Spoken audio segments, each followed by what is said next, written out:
Hi, this is Dr. Burton. Welcome back.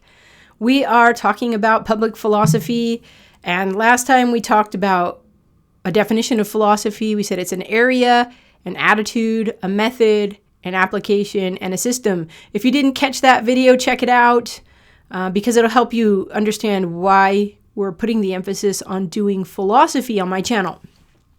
Today, we want to talk about common ground for public discourse. So we want to know, can we rebuild the public? The public sphere is a shared place. We used to have a shared dialogue. I'm going to be honest, it's rare. Maybe I used to talk to people at coffee shops, on college campuses, at public lectures. And there was a time when on social media, it was a little more friendly, but we're more divided now. And so the public is a shared place for dialogue, discourse, arguing about the good life, and that space is collapsing, I think, if not collapsed. So we're going to rebuild it. And in order to rebuild it, we can't make some of the same mistakes that allowed for its collapse. We need to do something different. And what we're going to do different is try to establish common ground. I was recently in an education podcast where we talked about common ground, and the person interviewing me asked, don't a lot of people think once you get common ground, that's good enough and you just stay there and it's like, let's just all get along? And I was like, no, that's not the purpose of common ground. Common ground is where we begin to have difficult discussions. And if we can agree on a method, we can agree on an authority, we can agree on some principles, then we can talk about difficult topics that are dividing people. So let's talk about 4 components of common ground. Okay, and again, I'm always talking about reason on my YouTube channel. You can go look at the Retrieving Reason 15 series episodes on definition and application of what reason is. But for common ground, this is going to be our method. You're a rational being. I'm a rational being, meaning we have the capacity to use reason, not that we're actually using it, because I get a lot of pushback. Well, these people seem to be irrational. They are rational beings who are not using reason as they ought to be. They're not irrational. They're just not using reason, and they should be. And we should be holding people accountable for that. But what is reason? We talked about this briefly when we talked about philosophy as a method. So here it is. Reason is the laws of thought. Now let's think about this for a second. Let's think about this. It's self-evident that we are thinking beings. Is that true? Are you thinking right now? And it is self-evident that there are laws of thought. Now, when I say self-evident, that means we don't have to prove that. We prove it by being. I mean, can you doubt that you're thinking? If you doubt that you're thinking, then you're thinking. Okay. So it's self-evident that we think, and it's self-evident that there are laws of thought. We don't prove the laws of thought. Those are the foundation pieces that we need as axioms. If we doubt them, then we lose all meaning. So what are the laws of thought? We mentioned them briefly last time, but maybe I'll say a little bit more this time.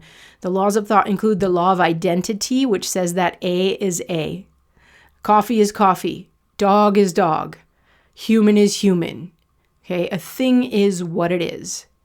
Now, if we doubt A is A, then we are going to be in a dark place. And I think that's part of the problem in our current philosophy, our current thinking. We have denied the law of identity. Okay, the second law is the law of non-contradiction, which says something is not both A and non-A in the same respect and at the same time. So the dog is not both a dog and a non-dog in the same respect and at the same time. Human is not both human and non-human in the same respect and at the same time. And you can argue with me, but first you have to go watch those videos that I've made already on this topic. The third is the law of excluded middle, which says something is either A or it is non-A. It's either a dog or it's a non-dog, and non-dog is everything else. So some people don't like the law of excluded middle. They think it's binary thinking. It's not binary thinking, it's identity thinking. It's either what it is or it's not. It's not about black or white, it's black or non-black. Good or non-good. Some people are like, well, some things aren't good or evil. There's shades of gray. It's good or it's non-good. Evil or non-evil.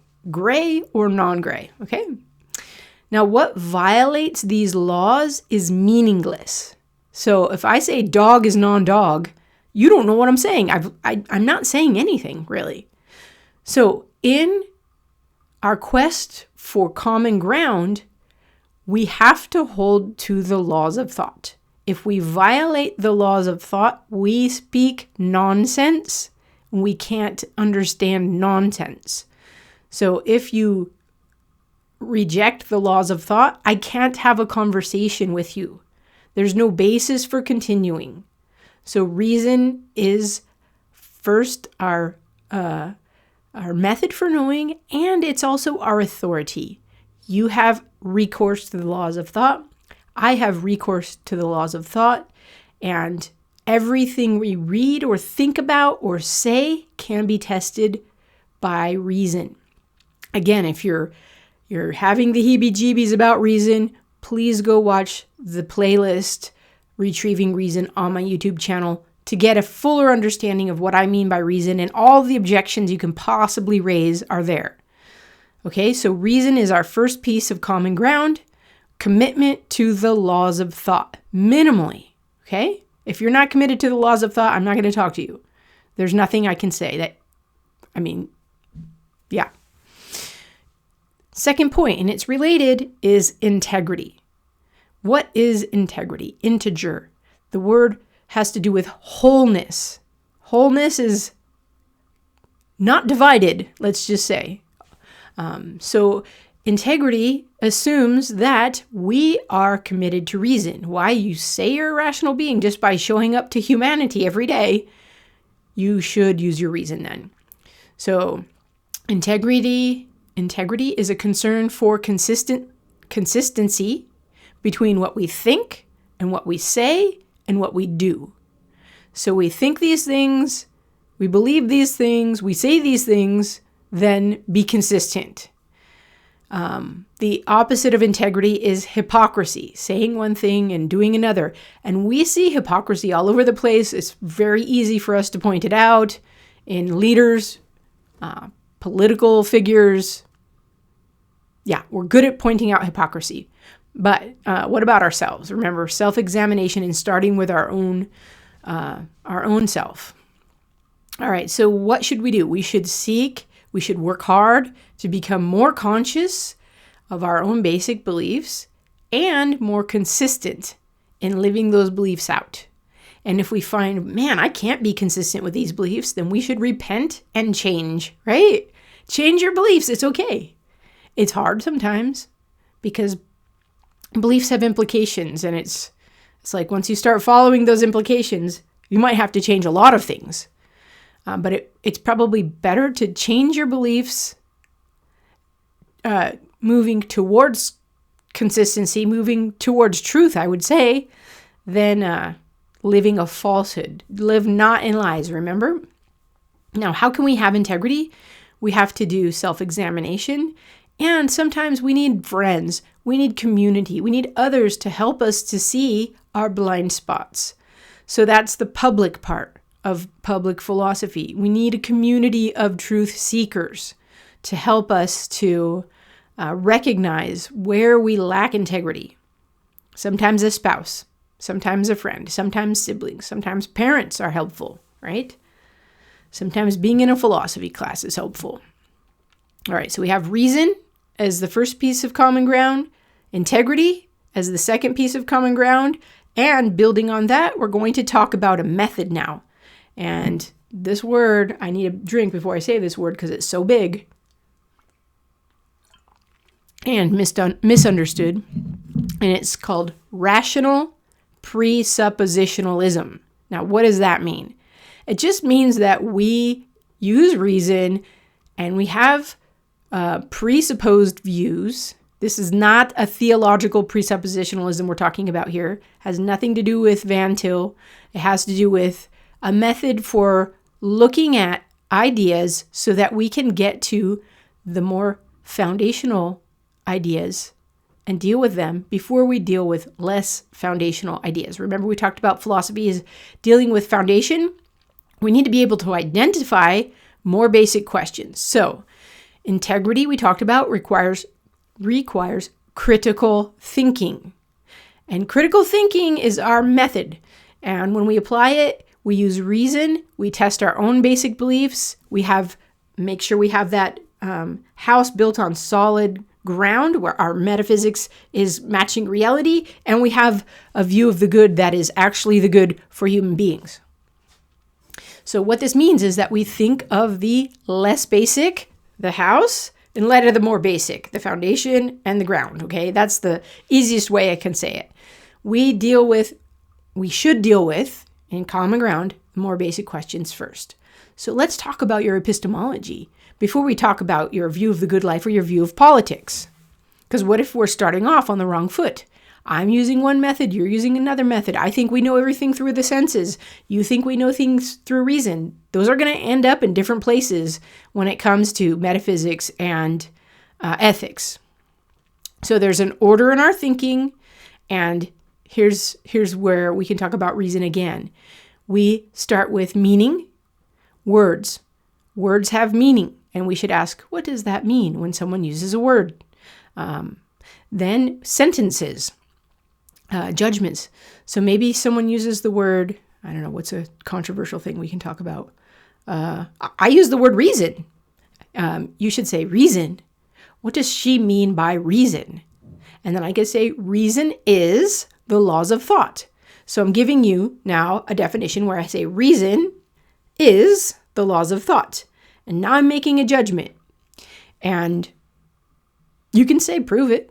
And if you say prove it, then I'm trying to give you an argument. So we go from meaning to truth to understanding. We put things together, try to make sense of everything, to wisdom. And we've talked about love of wisdom. That's the order of our thinking. Meaning, truth, understanding, wisdom. And in philosophy, we've talked about the order: epistemology, metaphysics, ethics. Now, if we agree on more basic questions, then we will agree on less basic questions. This is controversial to say, but if you follow implications, it does work out that way. If we agree on our epistemology, and our epistemology gives us proof and reasons for our metaphysics, we'll agree on metaphysics. And if we agree on metaphysics, we'll agree about whether God exists or not, what a human being is, and what's good for human beings. We'll agree on ethics. The nitty-gritty is, how do we apply that? How do we apply our view of the good life to all the institutions of culture, to the family, to the church, to the state, to education, to business and the economy? So all of those institutions of culture go back to basic beliefs. And I'm saying if we agree on the more basic, we can agree on the less basic. We can agree on what curriculum to teach your kids. I know, that's controversial stuff, right? All right, so common ground. So far we have reason, integrity, rational presuppositionalism, which is a method, and now a principle. The principle of clarity. And this is something I'm always hammering on about clarity.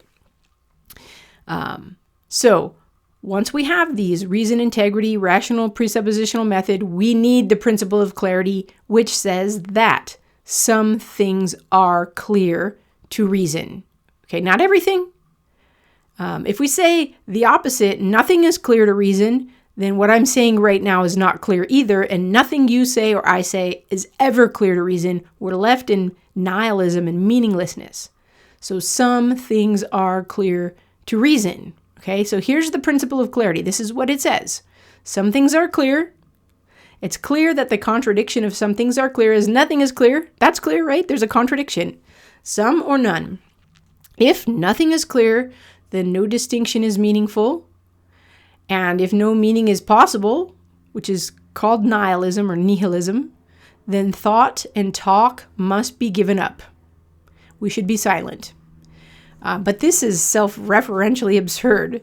So we have to affirm that some things are clear. Why is that? If we affirm anything, we're saying A is A. And if A is A, that's a clear distinction, A and non-A. That's our first distinction. So we're starting with some things are clear to reason. Now, what's clear?